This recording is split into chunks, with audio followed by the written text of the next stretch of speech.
too eager. Still at the mini break though.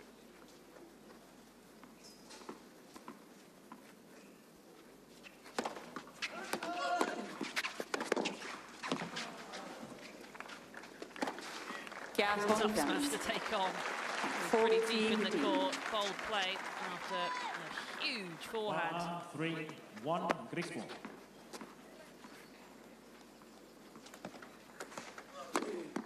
Big Formula One fan and he's absolutely motored through that rally. Great intensity. Oh, nails it. He was in the right place, Guillermo Fils.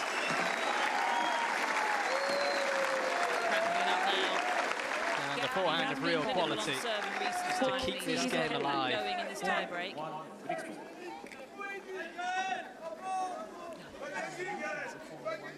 Right now. Not to be. Join the party.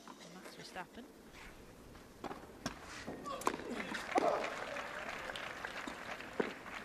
Not good from Kanepi, obviously, but one of the more acceptable enforced errors, if you like. It was high up on the net.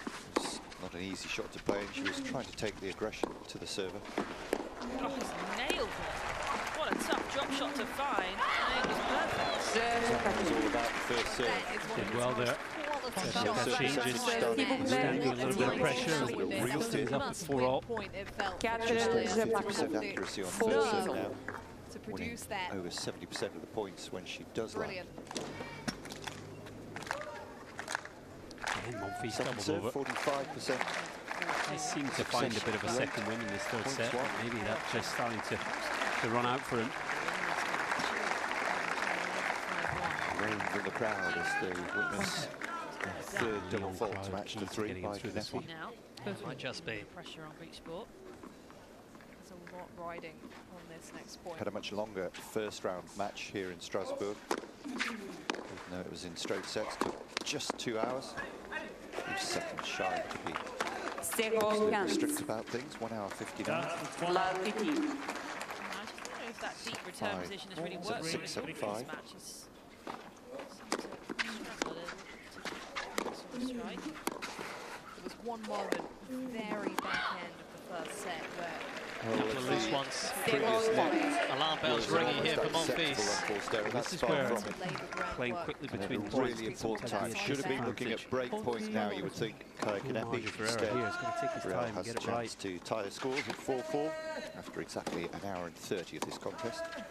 not something he has to worry about behind the serve, though, right on top of that baseline and pummeling the ball off the forehand wing. It's very, very positive. This time by Clara Problem Burrell saved made for a few of Monfils. those sorts of Great errors points in the galore. first set, but not really eradicated the backhand reach to the net. Wood is looking for This from Olivier. forehand. Couldn't do anything with it, really. Opted for a hooked angle cross court. Oh, well played. Bien joué. What a good take that was. It would have been so much easier, but a little more negative. There's to one of that them gone. After having the previous point, took some guts to take that on the full.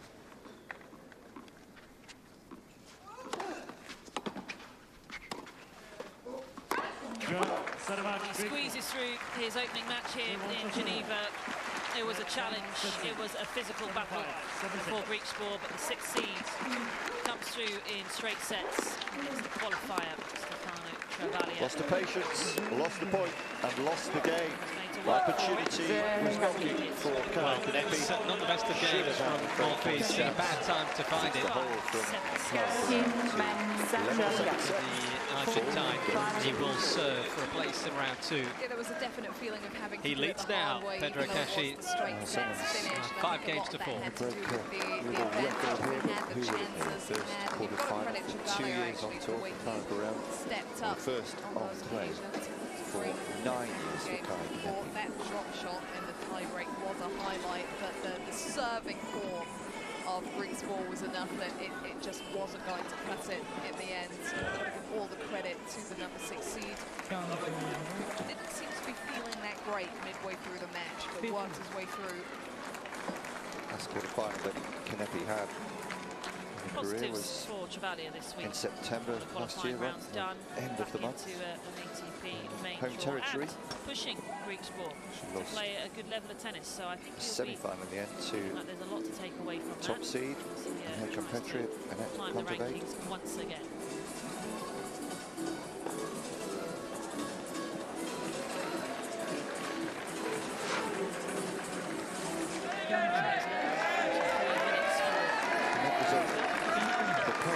Back into the top 30 as we head towards the end of last season. She did end in the top 30, but slipped to 76 in rankings. Both these players will go up a few places actually by a result of their first round win here. Chevalier chasing throughout, and then definitely helped him out at the beginning of the tie-break. It really didn't have much in it at the back end of the match, but it was just Greek sport getting that front foot in, keeping up the intensity where he needed to, created the space, and ultimately just able to outlast Chevalier there. On break points. Clara Burrell didn't make the cut-off So for the direct entry into the French Open, which was made at 104, but she was one of the wild cards dished out.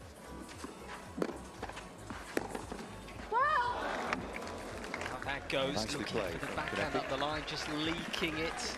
Played the drop Yeah, shot the too decision often. making now is suffering off the back of Aside from fatigue. one very poor forehand effort, I remember. Missed the backhand line to cough up the break. Used to Just couple another of one the there. points from it. Looks as if Kashin Plenty of French representation at Solid. Roland Garros, as usual. get the job done here. 6 of the 8 wild cards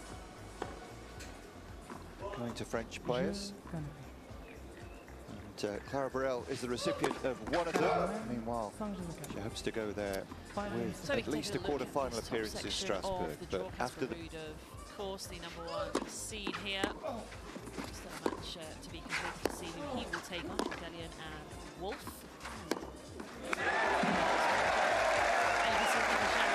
Can we see some late resistance here from Monfils? That will be a lot of fun. Pitino. Been a fantastic performance in the opening round. So the seeds moving on.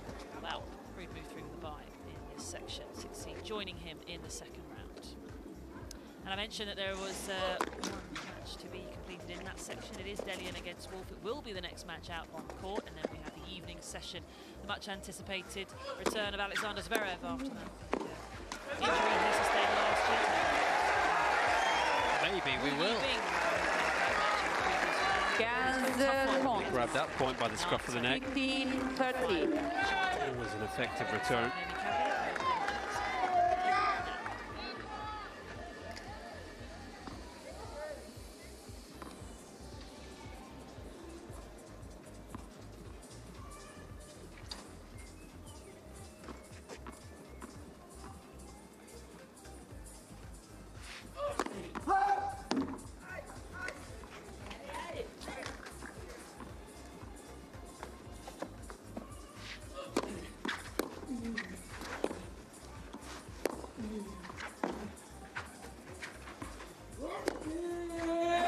Oh, he knew right from the get-go.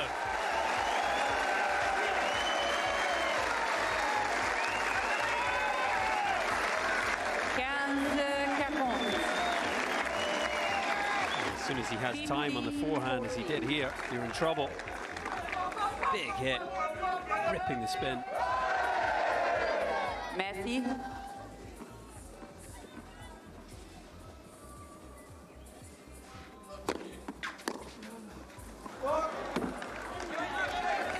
Font-Caron. 30-40. Still a break points.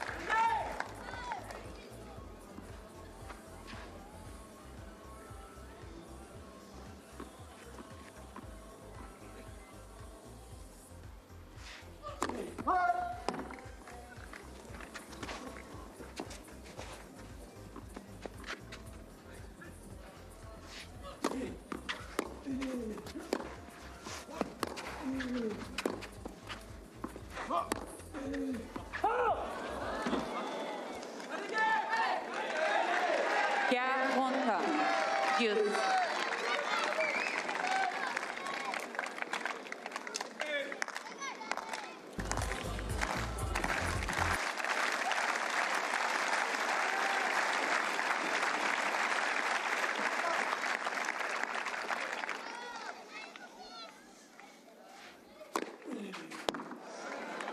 Right on the money. Dampens down the enthusiasm of the crowd there. As it brings up match point. Merci.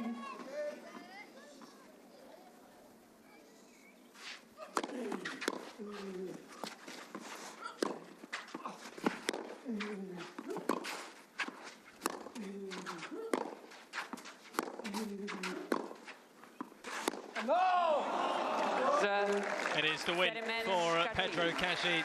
It's disappointment for Gael Monfils and this home crowd. But a very good effort from Monfils, who's not played a lot of tennis this year. Able to find a set, and maybe some encouragement as he heads to Roland Garros. And for Cachin, he moves on here in Lyon. 3 sets needed, an hour and 49 gets it done. Well, the first time this season, Pedro Cachin comes back to win, having lost the opening set. Job well done by him. Definitely some positive signs for Gael Monfils. Started to hit the ball with real conviction, but maybe just the physical nature of this match got to him. He's been short of competitive tennis. One step forward, you feel, despite the fact that he lost in his comeback. For Cachin, his good European clay court swing continues. It's another nice win for him, and he advances to the second round in Lyon. Certainly does, and the sunshine is doing its bit now, poking through the clouds. Reste avec nous pour l'interview de Pedro dans quelques instants. Well, it is the win for Cachin, and we should get his thoughts out there on court. He's talking to Camille Pin.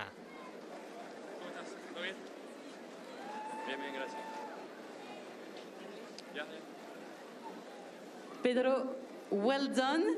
You've been playing so good lately, and it seems like the confidence you have helped you to play so good at 4-all in the third set to win this match against Gael. Yeah, sure. It was a really tough match. In the beginning, he played really good. I tried to focus in my first serve and the first ball, so it's working. I'm really happy to beat him. And for next round, you're going to face somebody you know well, probably Sebastián Báez from Argentina. He's a bit younger than you, yeah. But did you get the chance to play him or practice with him a lot? What do you expect from this match? For sure, it will be a tough match, like everyone here. We play, I think, 3 times. He beat me 3 times. So I will try to beat him for sure and to play like today. And you improved a lot, so those kinds of challenge, do you enter the court in a different mindset now that you have beaten top players as you did in Madrid? Does it change something when you're going to face Sebastian? Yeah. Weeks like Madrid give to you some confidence and some power to keep going and keep working. So I think for me it was a really good week. Merci beaucoup, gracias Pedro. Yeah, good work from Pedro Cachin as he advances to the second round. We can just have a look at the stats, and well, Monfils certainly some things to enjoy from the stats. He was winning over 80% of his first service points when he did land it in, as was Pedro Cachin, so both very effective behind there at first serve. Gael Monfils winning over 50% of his second serves as well, so just shading those aspects there. A couple of breaks of serve for both players, and all in all, it wasn't really a match there. One player ran away with. You can see the stats all pretty close, but in the end, the deciding set decided by just that one break of serve for Cachin.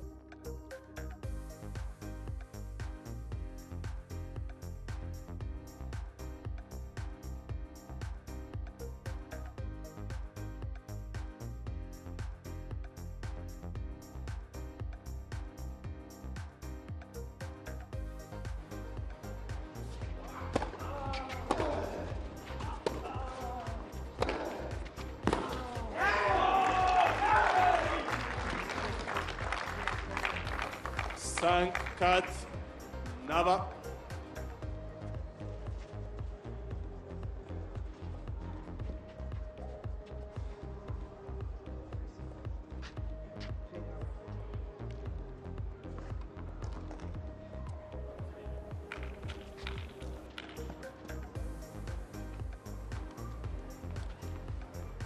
Yeah, the celebrations for Pedro Cashin.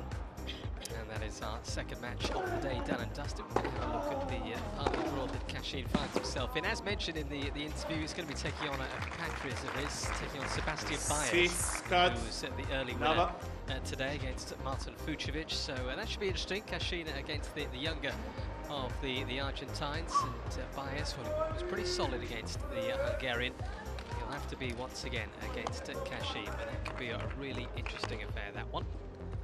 Goffin and Norrie also in this section of the draw. Still pretty overcast, the sunshine doing its best to peek through the pretty thick clouds here in Lyon. But a couple of matches done and dusted here on Baez and Cashin. It's been a good day for Argentina so far. But we have some more home interest to come. Rinderknecht against Nakashima, and Paul taking on Barrère later on this evening. But don't go too far away. It is Rinderknecht and Nakashima just a few moments away.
Pour cette prochaine rencontre, je vous prie d'accueillir en premier un tout jeune Américain qui est tête de série numéro 8, Brandon Nakashima.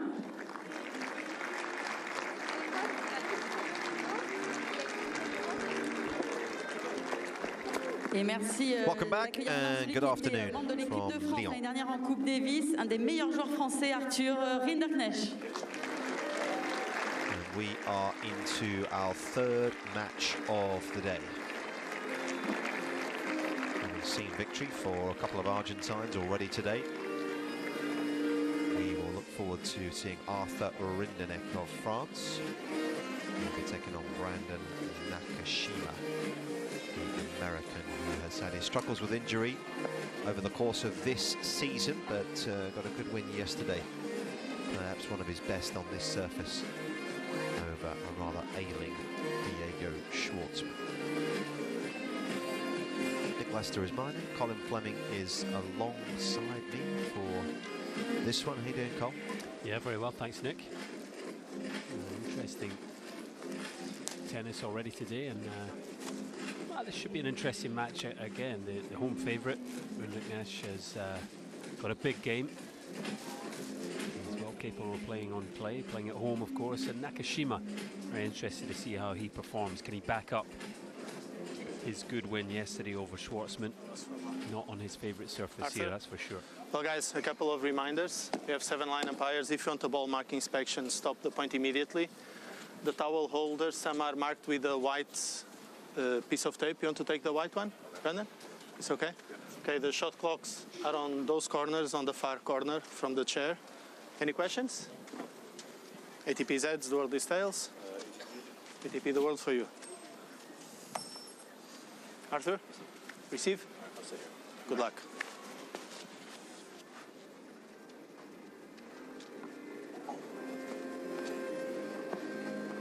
So Rinderknecht and Nakashima to do battle here.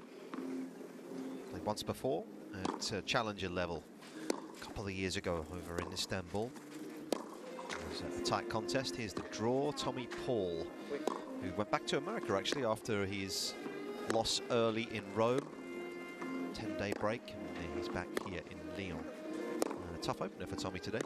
Yeah, it certainly is. I mentioned Nakashima not on his favourite surface. I think that is fair to say of Tommy Paul as well. Despite having some good success on the clay as a junior, more of a hard court player and enjoys the grass as well. So interested to see how he gets on against another Frenchman, one of 7 in the field.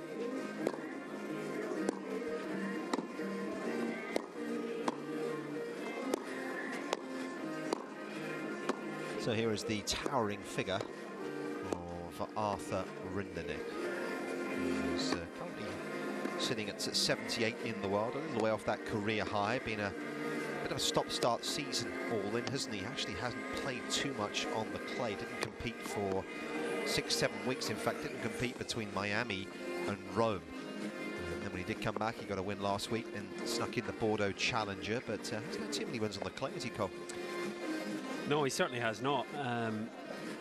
But in his career, you know, he's shown that he can win on the surface.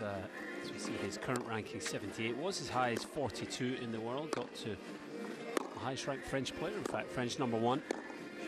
And he's an interesting player because you would look at his game and say, well, okay, he's going to be better on quicker surfaces, but his game is actually so big that he can play on any surface. You know, he's going to serve big, he's going to take big cuts at the ball, he's going to come forward when he can, and he's going to try and turn this into his type of match, Rinderknecht, and it's going to be interesting to see if he can do that. Don't expect there to be many breaks in this one because Nakashima was a sneaky good server as well, and solid from the baseline. Maybe will come down to the odd break here, perhaps even a buster in this one. Yeah, no real surprises when you look at his CV that at tour level, his best results have actually come at altitude on the clay, haven't they? You look back to that run in 2021, semis of Kitzbühel up there, and a good one in Gstaad as well. So maybe a little bit of pace through the year helping. This guy, of course, won his maiden tour title last autumn on home soil. What a special moment that was in San Diego, literally just a few miles from where he was born and bred. But a bit of a difficult season all in, isn't it? Yeah, and relatively inexperienced on clay. This is just his 10th career tour level match on this surface. He's got 4 wins, 5 losses. So yesterday was a really good day for Nakashima on the clay, coming through against Schwartzman, who admittedly isn't the force that he was a couple of seasons or so ago. Currently ranked 52 in the world, been as high as 43. Nakashima is the holder of the ATP Next Gen Finals, a 5-0 record there, played some great tennis, and that really showed the potential he has. I don't expect 43 to be his career high at the end of his career. If he can stay fit and healthy, he's capable of some very impressive tennis. Yeah, and fit and healthy has been the problem, because you can see the left knee being taped. That's been the issue for him over the last couple of months, one of the reasons why we actually haven't seen too much of Nakashima. As you can see from the head-to-head, first meeting, the only other time they played, as I mentioned, coming at challenger level a couple of years ago now. What are we expecting from this one? Well, we're expecting both big serving from both players. We're expecting big hitting from both players. Interested to see if Rundenek can channel the sort of home support, make the difference for him. But I think this is going to be a tight match. I think it's going to come down to a point here or there. And a lot could depend on how Rundenek performs. He does go for it, but he can be hit and miss at times. He can be streaky. If he gets hot, he's capable of beating a lot of players. So an interesting contest here for sure. Both players, of course, come from a college background. This man only spent 1 semester, but there's Eduardo Infantino on the left-hand side, who's been with Nakashima for a while now. And this man, of course, was at Texas A&M, wasn't he? For all those years. Played under Steve Denton. And over map.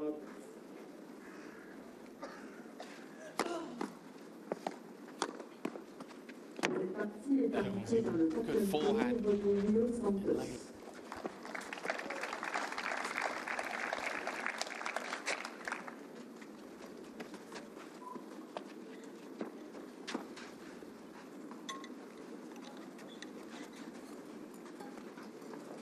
So playing for a spot in the quarterfinals here in Lyon.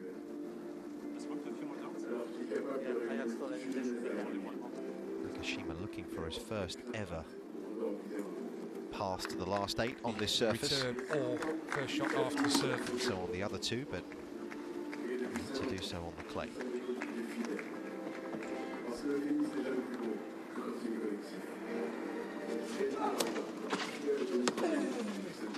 Ready to play? Premier manche. Au service. Nakashima. Wow. He's on a roll. To start this contest, consolidates for 2-love. Wolfman 2-0, 2 games to win.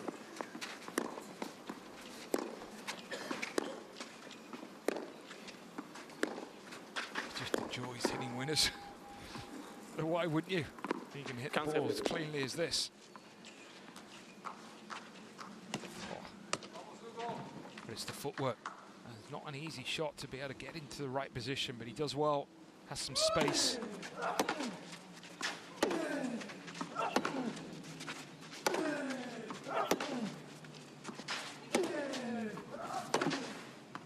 He found another one. 0-15, love 15. Oh, this is ridiculous. That was a really good shot from Delian.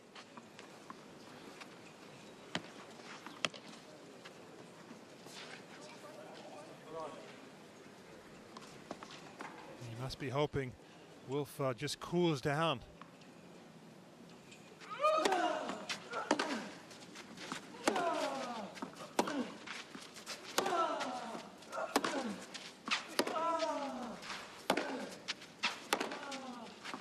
No sign of it yet. Another return that was placed so well. Great depth.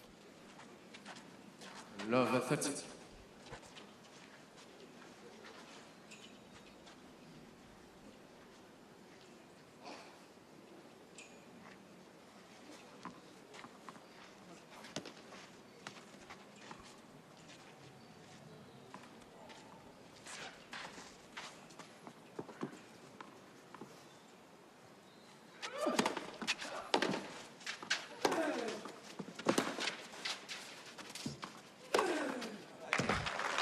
finally was able to get some respite. 15-30. 15-30. And it's such an important and vital pattern of play now in the men's game. Got to have a good wide serve, and then to be able to take that forehand on down the line. Tsitsipas does it brilliantly. Djokovic does it exceptionally well.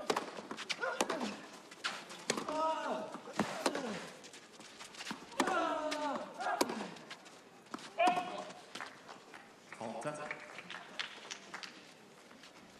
30.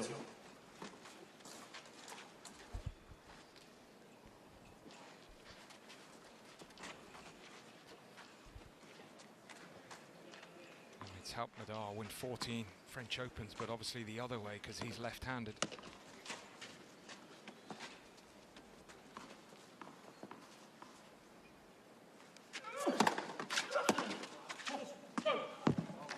It's a big game for Delian. Doesn't want to fall behind 3-love. Was love 30. Good recovery.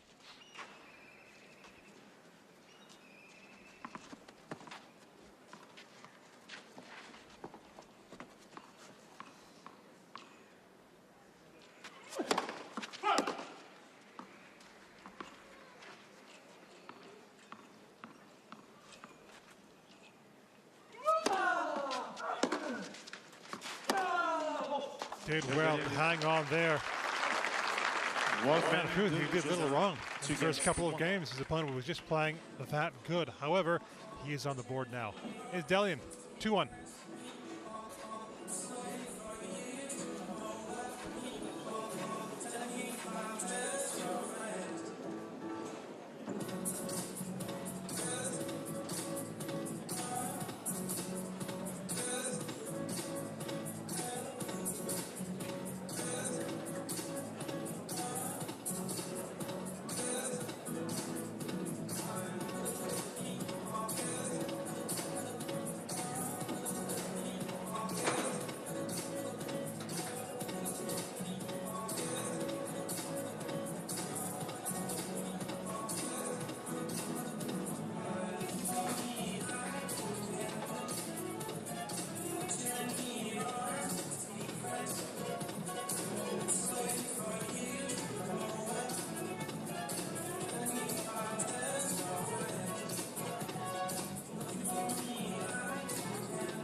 Time.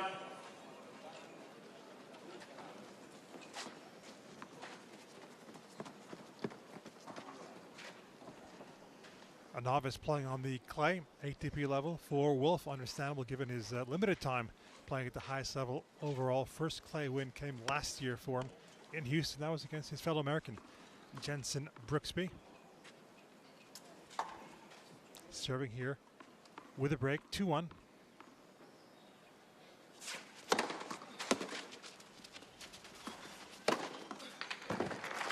Pick up on something you were talking about, Barry, about going out wide with the serve and feeling how important that is now in the men's game. Was it something that is that something that's changed over the years to when you played? Well, I think 20 years ago, a lot more players served and volleyed. And then I think with the introduction of the polyester strings, I think players now feel more comfortable to, after the serve, to hold their position on the baseline, as long as you've got a firm balance, to just grip it and rip it, because you'll get the natural control with the strings. Where maybe in the past, players, if someone hit a deep return, players might then move back. So they become more of a defensive position. And plus, I think as well, on the returns come out of the racket harder than they used to. Which sort of brings an interesting discussion. They always said, well, left-handers have an advantage because they've got their favorite serve, the wide serve, on break point. And there is method there. But what's the most important of any game is the first point, yeah. because it sets the tone. Yes, so it does. actually, you could say a right-hander has the advantage because they can use that serve, and if they win that first point, it's a lot less chance they're going to get broken.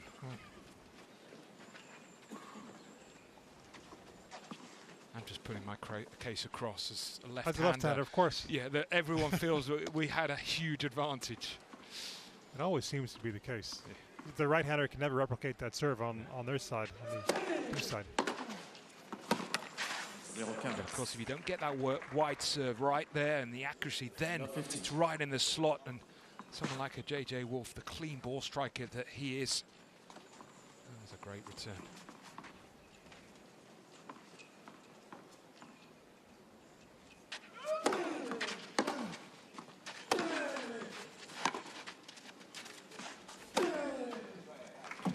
That chord perhaps just affecting Wolf, but he was able to dig it out temporarily with that slice. 15.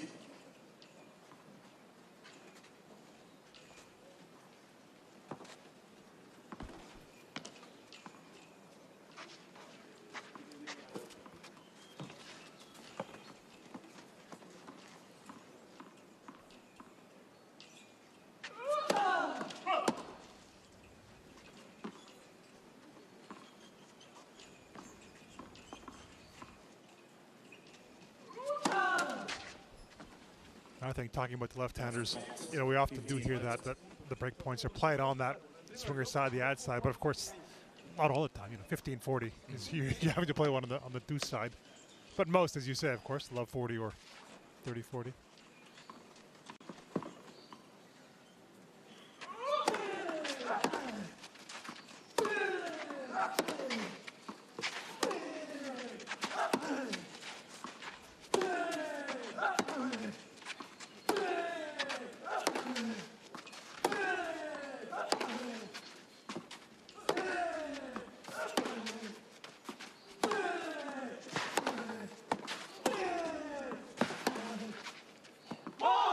That was a very good shot tolerance from Wolf. He wasn't trying to go for too much, and maybe a little fortunate. One of those forehands from Delian just catching the back edge of the line. Yeah, physical point. And this is where Delian will come into his own. I feel if he is going to win this match, it will be because he extends those points over 9 shots. That's the battle he absolutely must come out on top.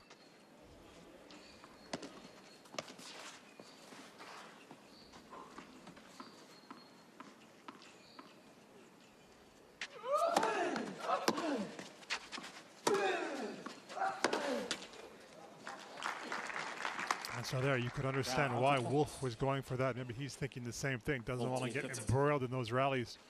Trying to put a lot of zip on that forehand.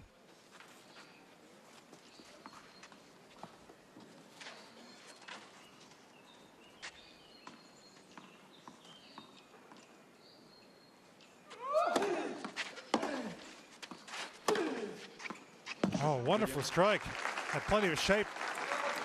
Dropping in thus. Again, he was behind on serve, but he's able to escape, so just limiting the damage in his first set so far. Wolf still with the lead, 3-2.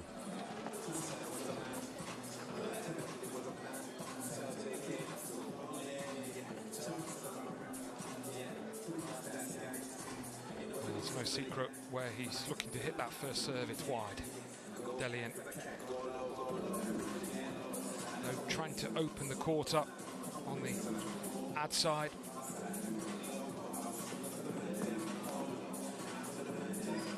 The majority of his first serves have gone into the backhand of Wolf.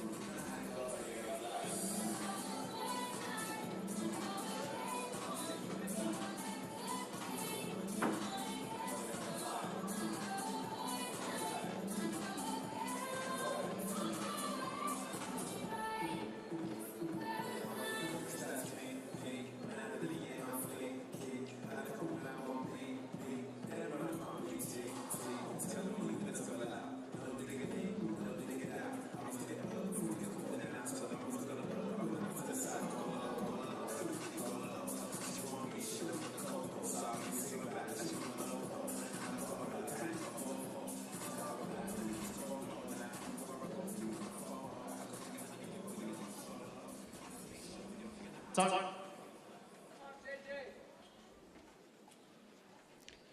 wins today on the center court so far for Ilya Ivashka.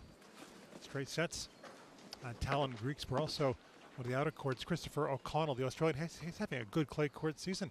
Beat Nino Serdariusic, the qualifier, in 3 sets, 7-6, 6-7, 6-1.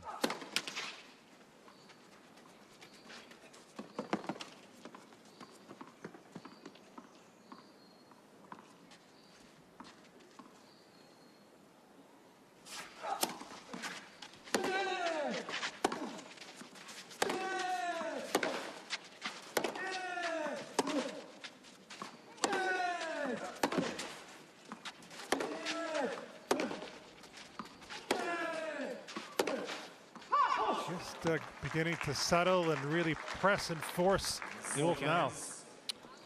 Love 15. Exceptional ball striking. Heavy, deep. And in the end, actually, he made Wolf just go for that shot where he probably makes 1 in 10. This match has definitely started to be played more on his terms, Delian.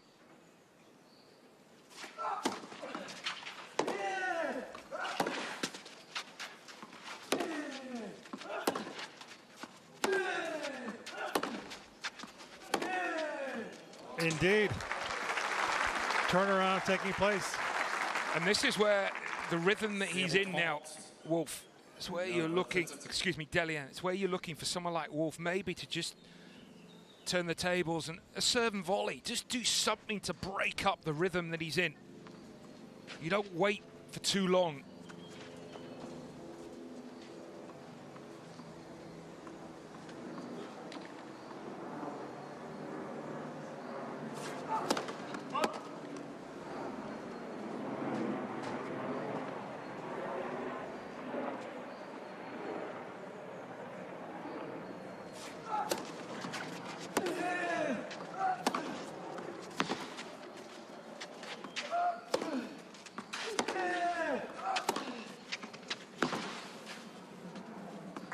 Another very good attempt to defend there, but he took it to his opponent straight away. 15-30. 15-30. It's risky business being the Lions person.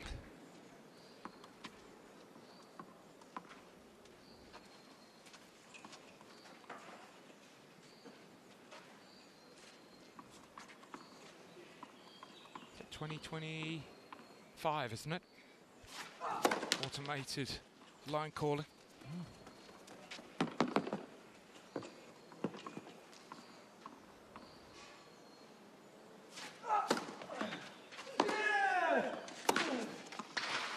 Oh. Splendid 1-2 punch. That announcement at the end of April. Tour-wide adoption of electronic line calling from 2025.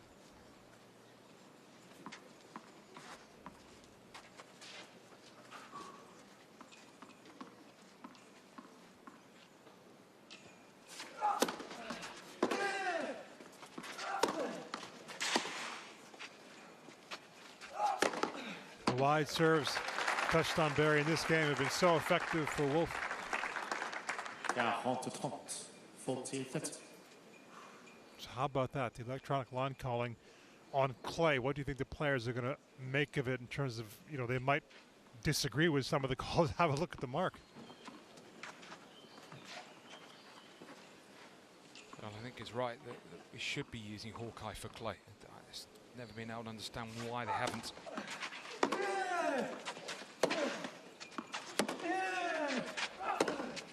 Oh.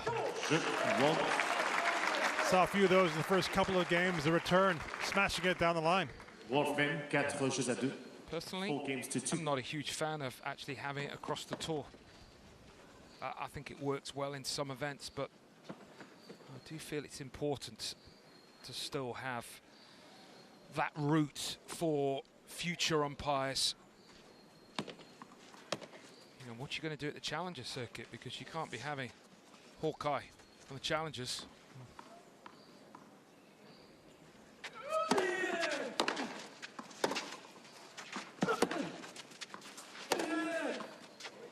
Really high level we're seeing 15-0, 15-0. Yeah, fosters the development, right, of the younger lines people who want to be umpires, chair umpires, etc.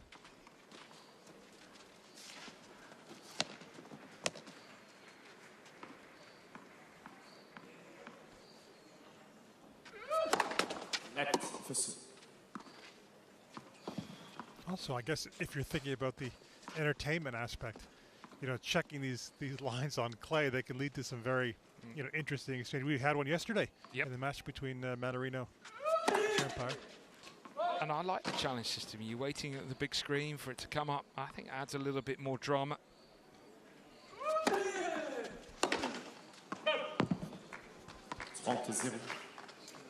Big swing, but he was so far behind the baseline.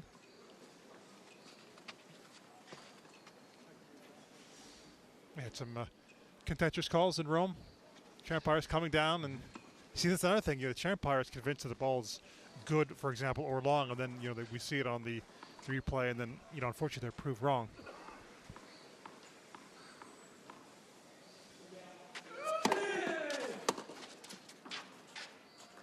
Speaking of line calls, did that just catch the line?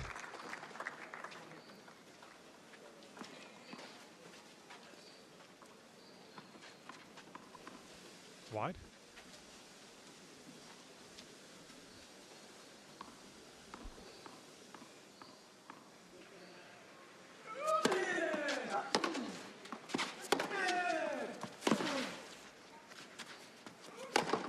Stellar work once more. He's really found the serve. The percentage has gone up with Zip also. We've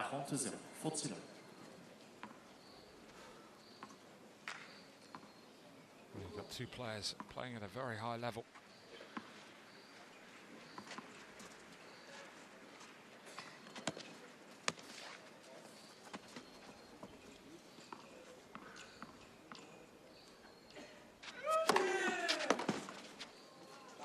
And he ripped that one. No chance for Wolf. But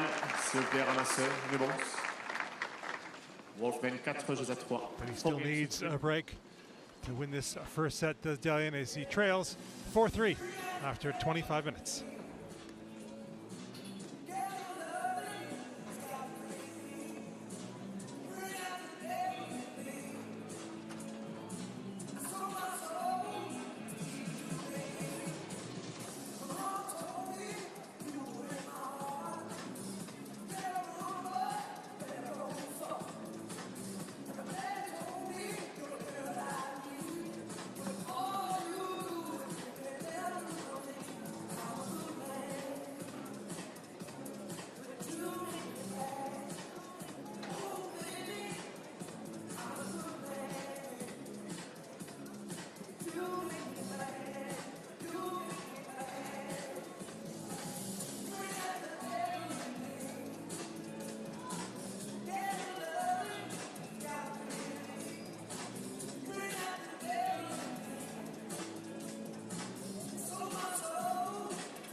Definitely a day for hats and caps. Unfortunately, a few of them at the change of ends were caught snoozing. Is that allowed? Yes, it's allowed. I mean, I think they're just soaking up the sun. Nice day for a bit of a nap, I'm sure. They'll take in the action at some point. Yeah. It has been a good one. Good start. 7 games. Clean hitting for both players. Wolf with the advantage still 4-3.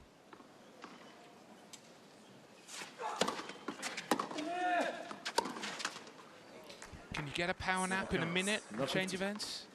It has to be a bit longer, I think, but a few minutes. Did you catch anybody napping in one of your matches? Some people might say yes. Me. Here's a chance for Dalian to win the first point on the Wolf serve.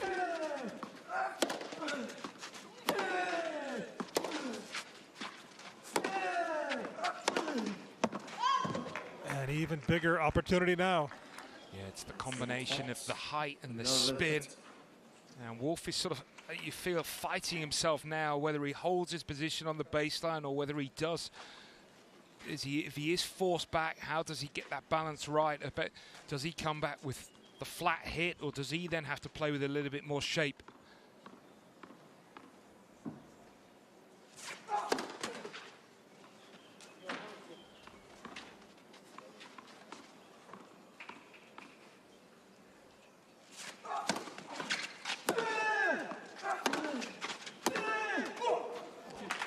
Upping it, the exertions from Delian, but it was a good serve. 15-30.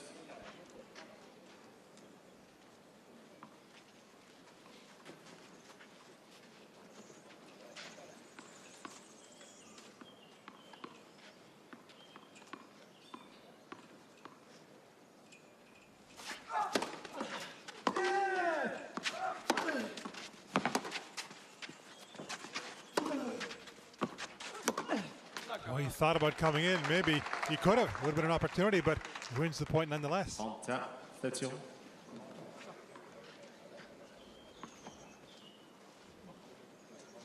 Good results for him so far on the clay, especially in Rome.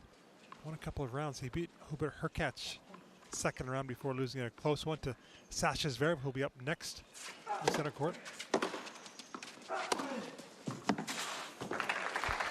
That's a brilliant forehand. And I think the point you made, Ravi, after the previous point was about coming forward. And I think that's the next step for Wolf. That if he is, in my opinion, to have those really big wins, I think it's unrealistic to expect to be able to hit winners from the back of the court. You've got to explore that front part of the court.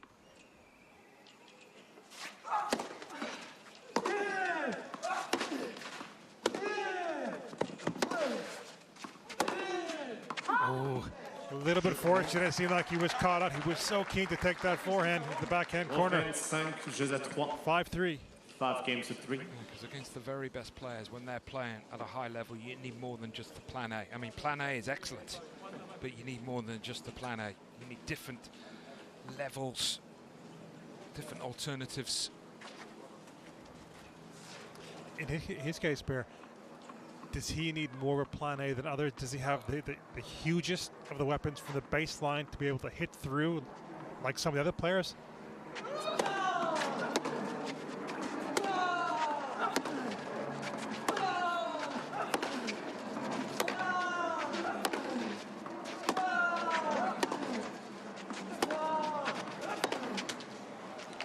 It's very difficult to hit through those top guys in straight lines because they move so well, and what they work on the basis is that, okay, you might be able to hit the winner in the first game or the second game, but can you find that winner at 4 or 5 or they squeeze the court.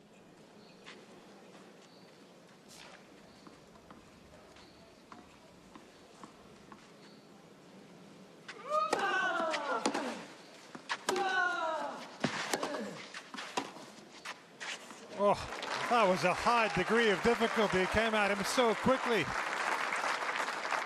30-0. That's a ridiculous shot. Control there from Delian.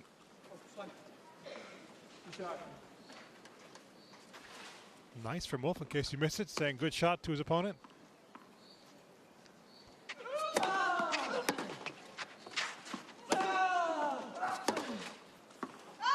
Ooh, didn't miss by much.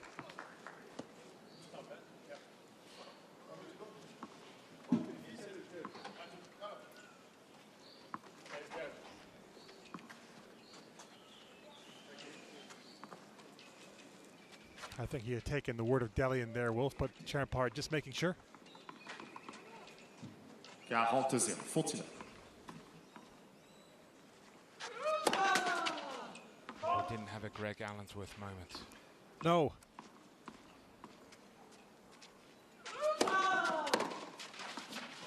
Ooh. Can get those sometimes, the bounce. 45. I think that was put on 40-50. social media by some yesterday, that moment between Manarino, Allensworth, and Filip Krajinovic. Any comments? Did people? I didn't see the comments. I wanted to watch it back again because it was so fascinating to watch. See those moments with the electronic line calling. No more.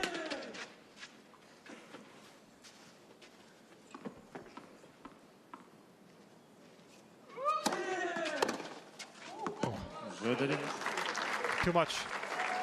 And he was just inside the baseline, overpowered thus. 5 games to 4. He's held on to the break lead throughout the set, Wolf. Trying to serve it out next. 5-4.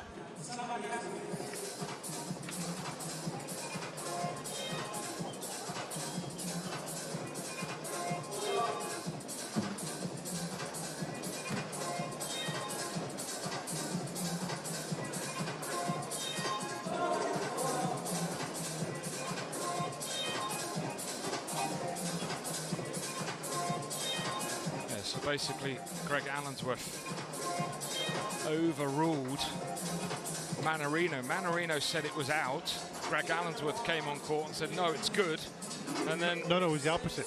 The ball was called wide. Mannarino right, said it was good. Yeah, that's right. And then Allensworth came on court and said, no, it was out. And Mannarino goes, okay, I'll take that. And Allensworth also asked me, Mannarino, do you want to give him the point? Yeah. And he said, no, I'm going to go with your call.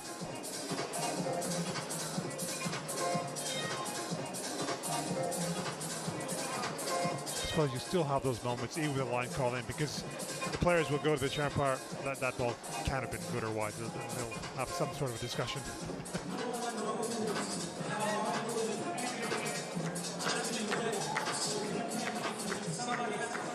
Time.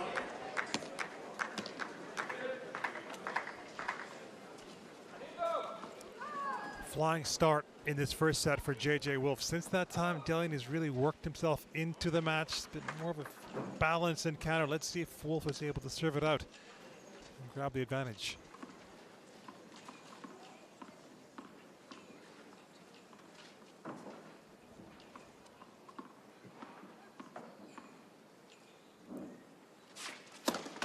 Let's listen.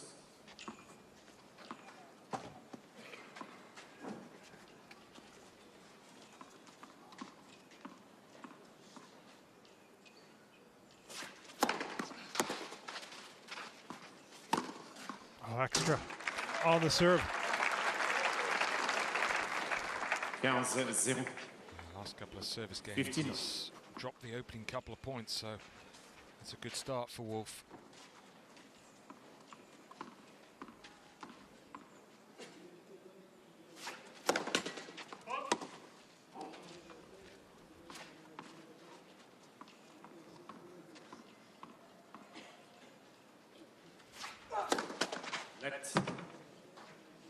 Second serve.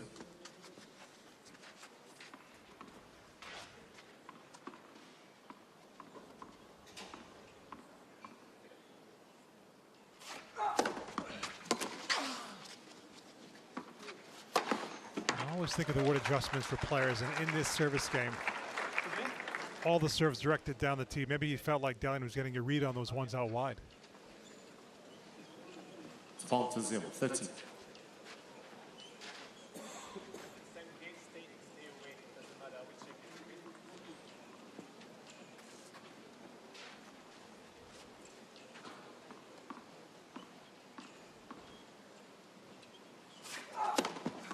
What was are you?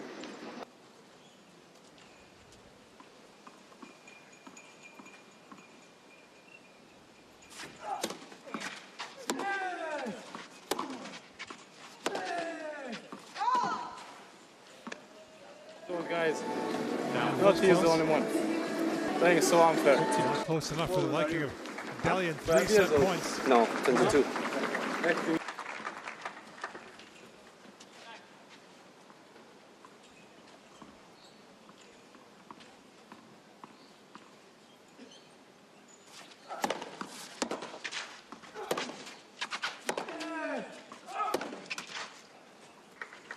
Slowing a little bit on the swing. Haven't seen much of that from Wolf. 40-15.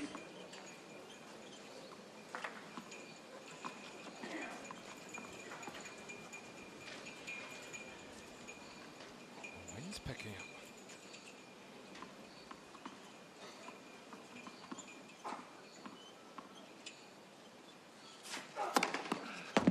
up. Here's one crushed down the tee. It's how the set began for J.J. Wolf. Really big hitting, serving, and from the baseline. Carried that breakthrough to take the first. 6-4.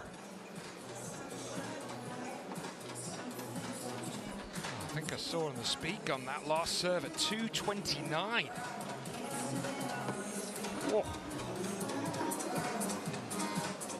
English and Americans money, that is 143 miles per hour. A really impressive opening set. And really the key there for Wolf and how well he played was the success he had on his second serve, the 78%. Also good on the first serve, and it just came down to really, I would say probably a nervous opening from Delian. Lost his opening service game, a couple of unforced errors, the first 2 points, that was the difference. Wolf very good, Delian also very good for 9 of the 10 games.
There's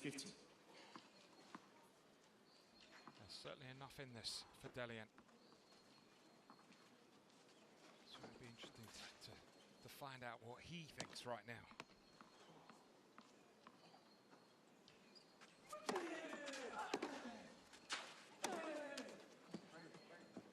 I wonder, going in, would he have thought, okay, this is a good matchup facing somebody who hasn't played a lot on clay, but somebody who is very big in these conditions, or would he have preferred somebody who's more of a, shall we say, traditional clay quarter hitting with more spin? I think ultimately all tennis players, you want to feel like you're in control of your own destiny. You like rhythm.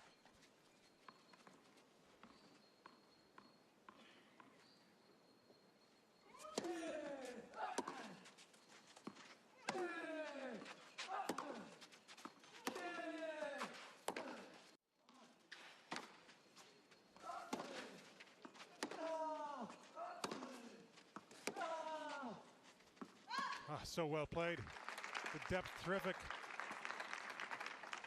Yeah, I think that's where Wolf has improved.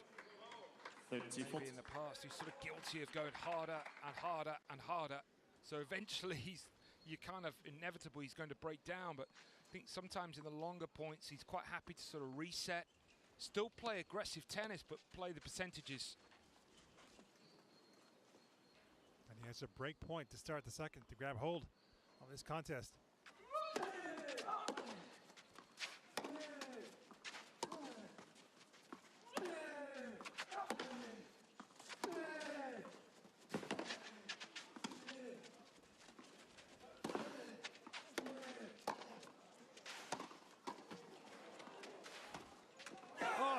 What an incredible point. He stole it in the end. What defending in the corner from Wolf. Premier jeu, deuxième manche. Yeah, physical rally.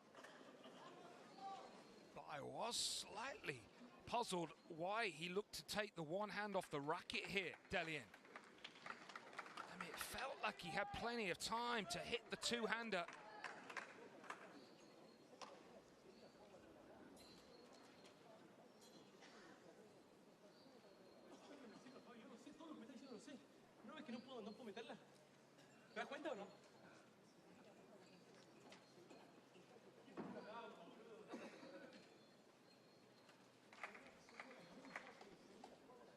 No doubt frustrated losing that point, feeling that point should have been his.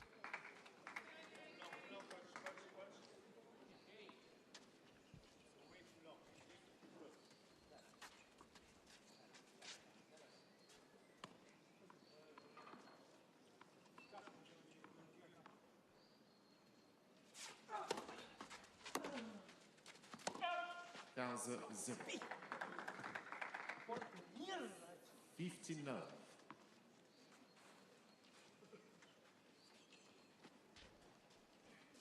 It sounded like the chair umpire may have told Wolf to speed it up way too long, he said, changing ends.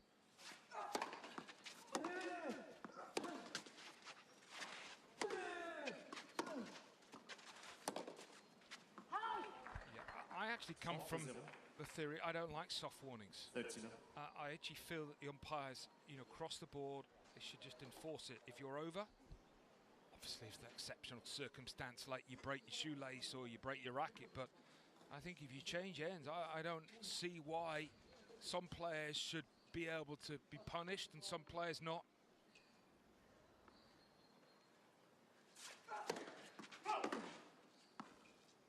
It's like in tie breaks. Never used to be stopping drinking at the bench. Yeah. Just crossover straight away. But that's now the norm. Because then what happens then becomes such a grey area that you have a time violation often just before a really big point. I mean, personally for me, Ravi, I would actually extend it to 30 seconds between points, and the clock starts as soon as the point finishes. So there's less of a grey area as to when it starts. Not when the umpire, when the umpire calls time, because the umpire, it could be 10 seconds before the umpire calls the score. And then he starts the clock.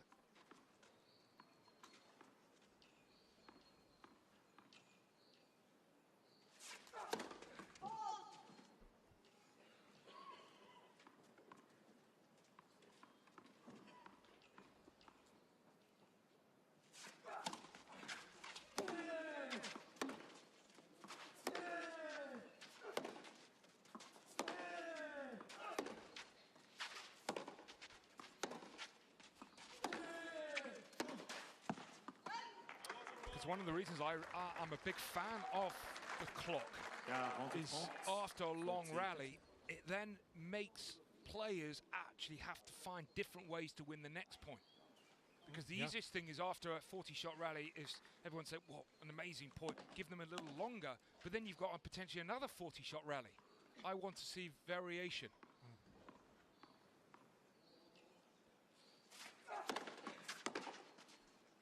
The other element of that is he holds Wolf is maybe he wouldn't have minded if he was given a warning after that last point because it was such a long point. He clearly wanted to take a little more time. I think there was that famous moment. Was it a couple of seasons ago? Andrei Rublev was playing at the ATP Finals, and he won a lung-busting point, and then the next point, I think he was so keen to get the point going and not take the warning that he may have double faulted. Couldn't quite remember exactly, but he just said afterwards he felt, okay, next time that happens, I'm going to take the warning. Yeah. And take my time. 0-15. Love 15. I wonder where the time's running out here for Delian. This is a huge next couple of points.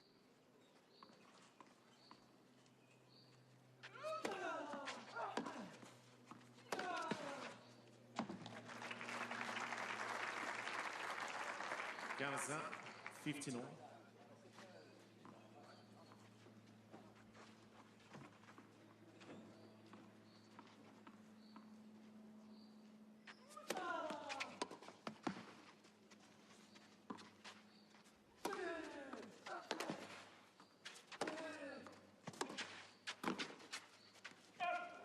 Very smart return. That's all he could do with it. Really lift it, get it anywhere in the court. He'd love that volley back, however, Delian.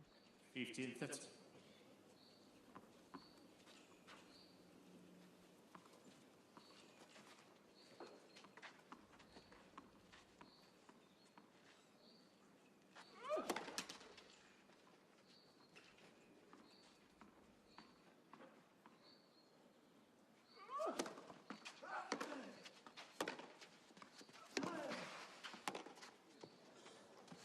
Didn't just come back, it came back with interest from Wolf.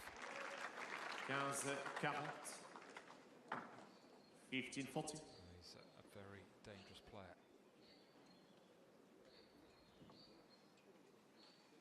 Can hurt you even when he's pushed back.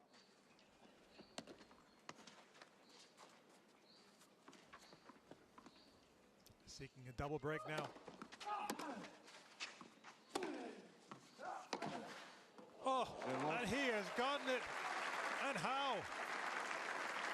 Wolfman 3-0. Not the first one of those rippers from the baseline from JJ Wolf. He leads now in the second. 3-love.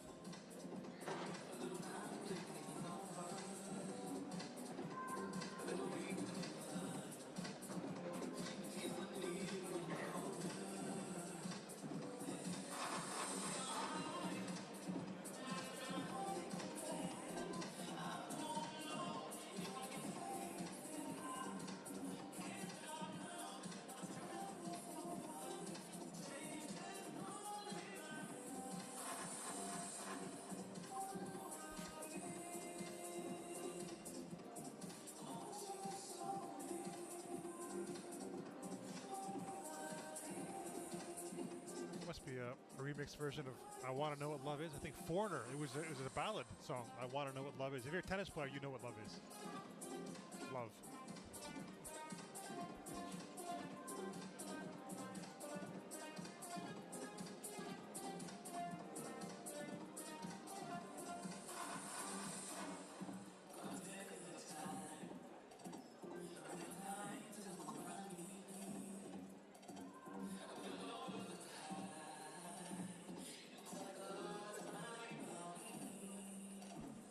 Time. It's how the modern day spend their time between the ends, change of ends.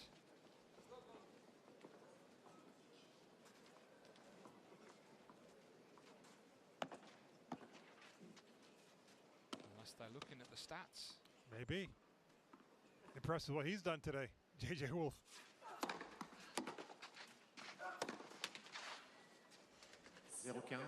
Love 15. Memorably hit maybe one of the best shots ever. Yeah. A left-handed pass against Stefanos Tsitsipas on the North American hard courts.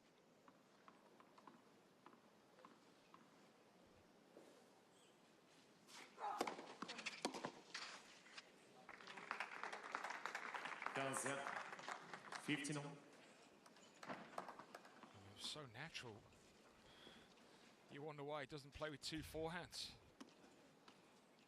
Have you seen that clip of that Bulgarian youngster out of Moratoglu's? No. I think it was maybe 12 or 13 now. Two forehands.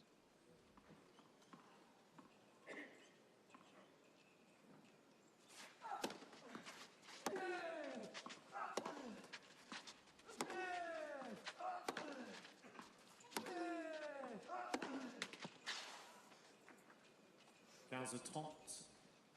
15-30. Doesn't want to let Delian back into this match, Wolf.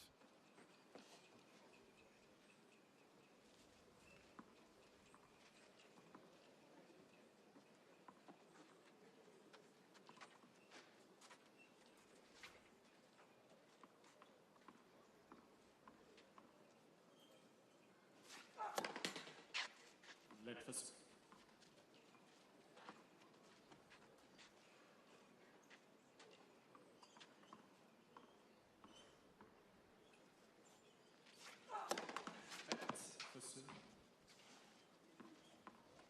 Mind you, Nadal's pretty close to 2 forehands. Yeah. Yeah. With him being, of course, naturally right-handed.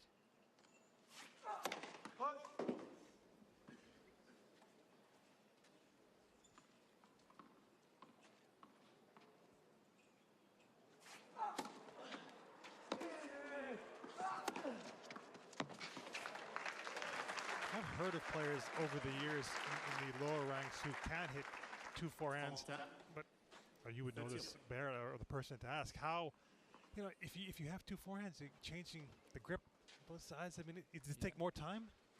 Well, I mean, naturally for me, it sounds great, but I actually, personally, the way the game's going, I think the contrast is good.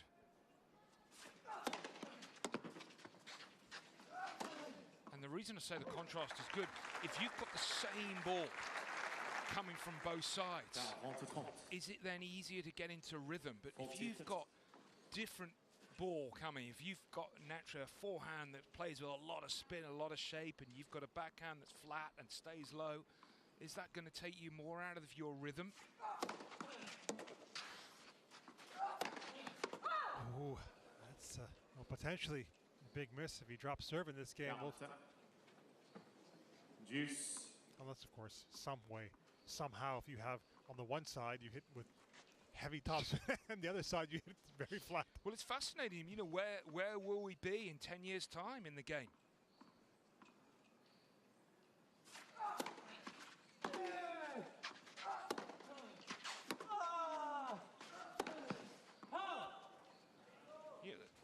Sport keeps evolving.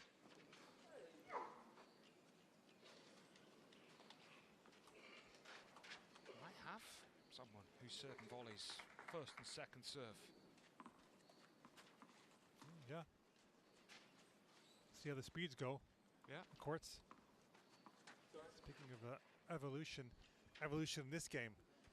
He was ahead, had that chance to seal it for 4 love with that short forehand. Able to take advantage, and now finally Delian with a break point.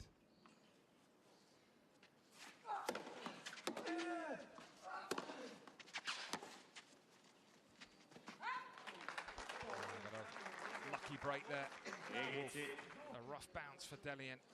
Juice.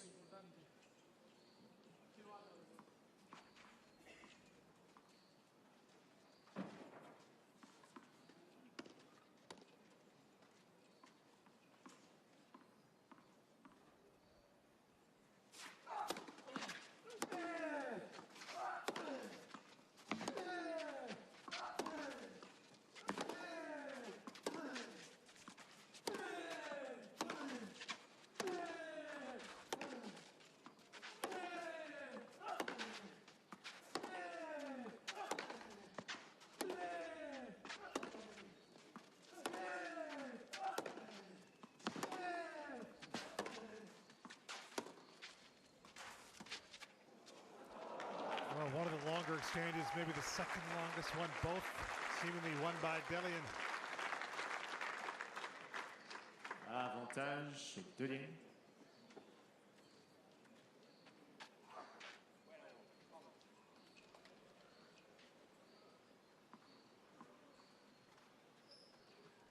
Second break opportunity.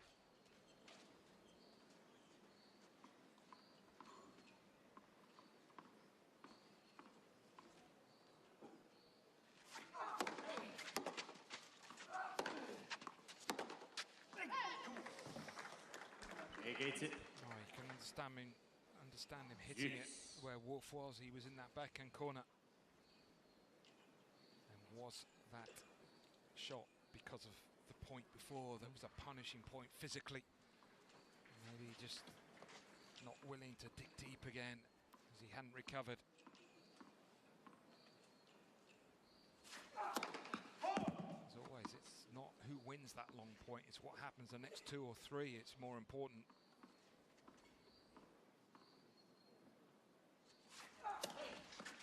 There's another error.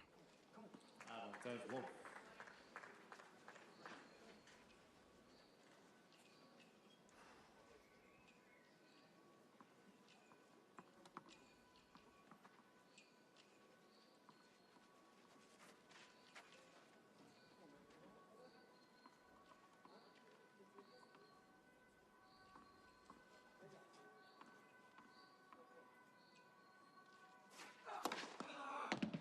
He comes through it.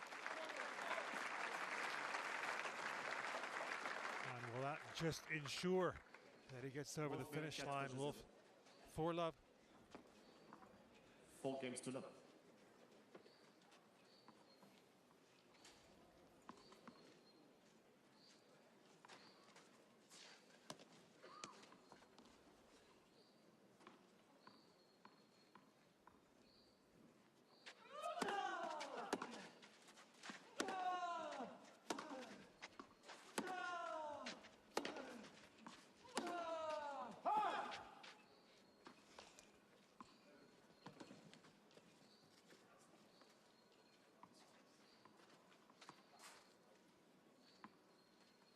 Just slipping away now from Delian. 0-15, love 15.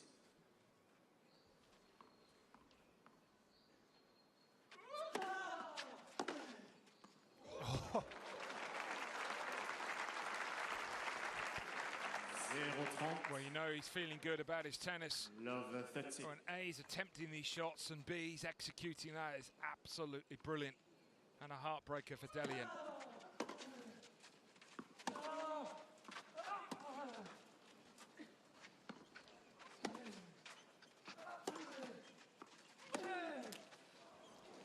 Dispirited looking Delian at the back of the court. First of all, attempting that smash, and then forehand going into the net.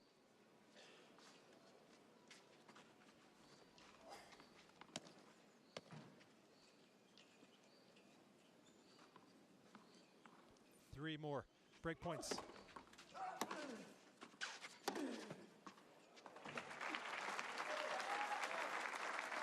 to save the first. 15-40. 15-40.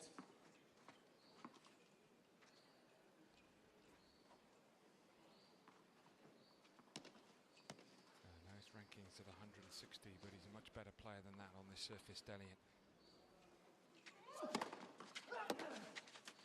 30-40. I think that Wolf's 30-40. only ever had 3 top 100 victories on this surface. This is a fine performance.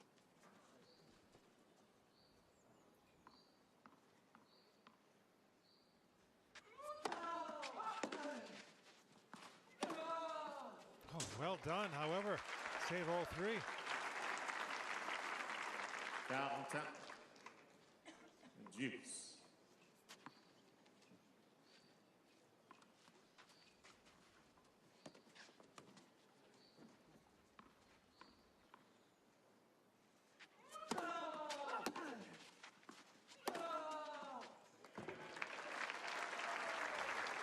Avantage Julien.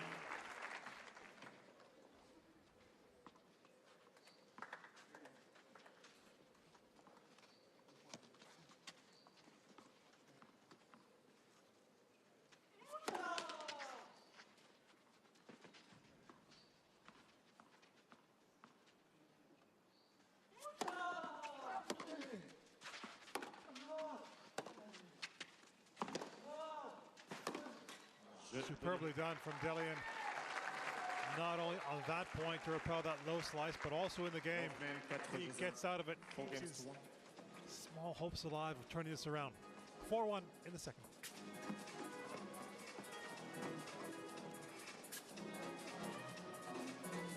Yeah, all you can do when you're in this situation is just try and hang in there and stay on the court as long as possible. I mean, the result looks inevitable right now, but we've seen enough crazy matches in our life, Ravi.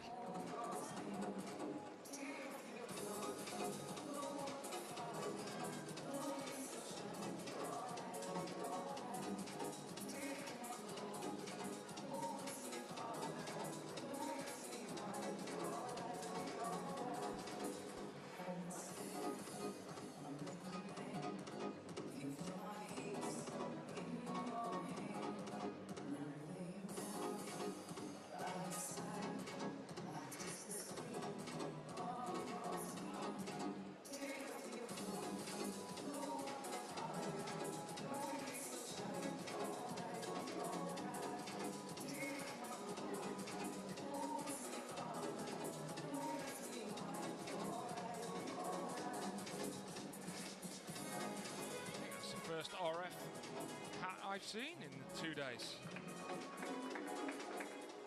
Time.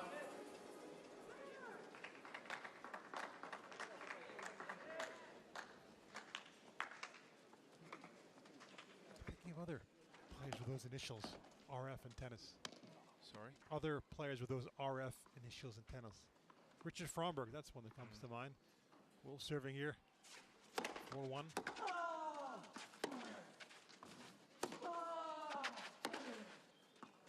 You knew that was going to land in the way he has been playing, Wolf.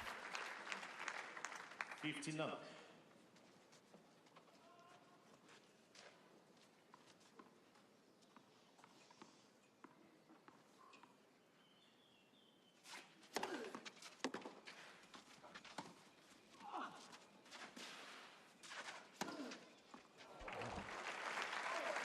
Feathered with a drop shot.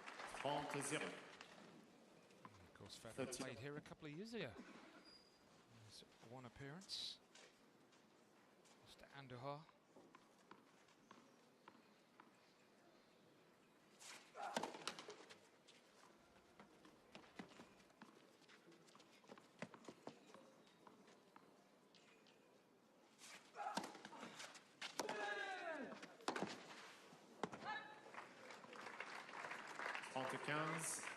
And then made the last 16 of the French and quarterfinals of Wimbledon on one leg.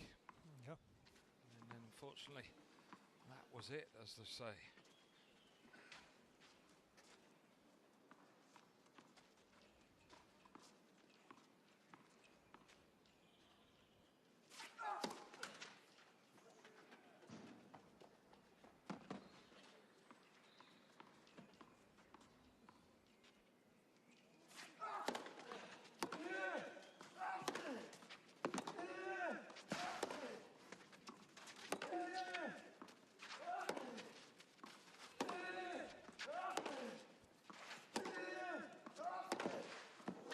Don't hit him to that forehand side on the run, because that's what he can do. Yeah, and these are the standout shots today for me. It's actually in defense, his movement to be able to hit through Delian. Again, looks away in disgust as if to say, really?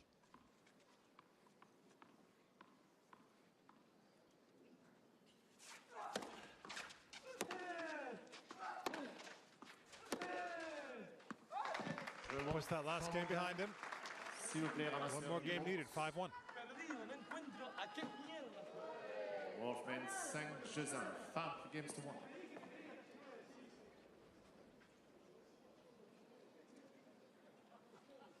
Frustration growing for Delian. Not going his way today, but trying to get to where he has gotten in his career. Very impressive, especially as for a time he was actually retired. He stepped away from the game. Ran out of the finances, returned home to Bolivia. Actually started an ice cube business. He said he went out with his friends, etc. Then he would show up to events with his brother, younger brother, and they'd all ask him, why aren't you still playing? What's happening? And that prompted him to come back, and he's been full tilt ever since that time. His brother actually played college tennis for Wichita State.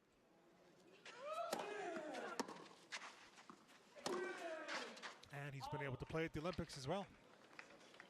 He just missed that.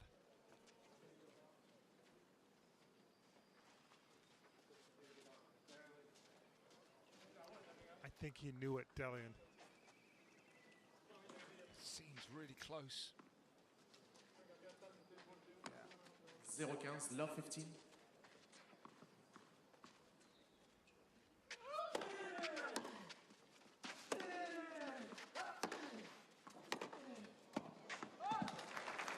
Right on the line, with interest. 0-30. Some really good performances the last couple of days.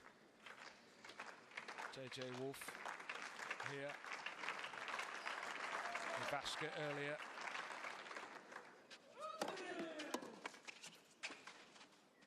And all sorts. Matarino, Jarry, Wu Yibing. So this shot making yesterday.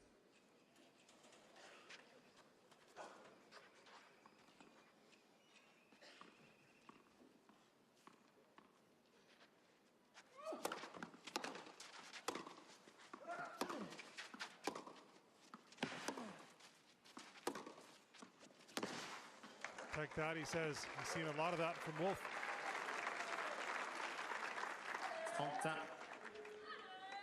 31.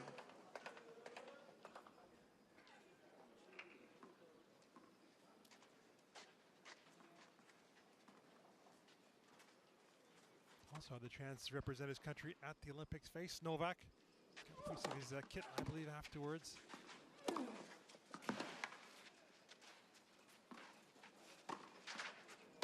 Oh, that's awkward and tricky. He was waiting for it, Wolf, to bring up a match point. He's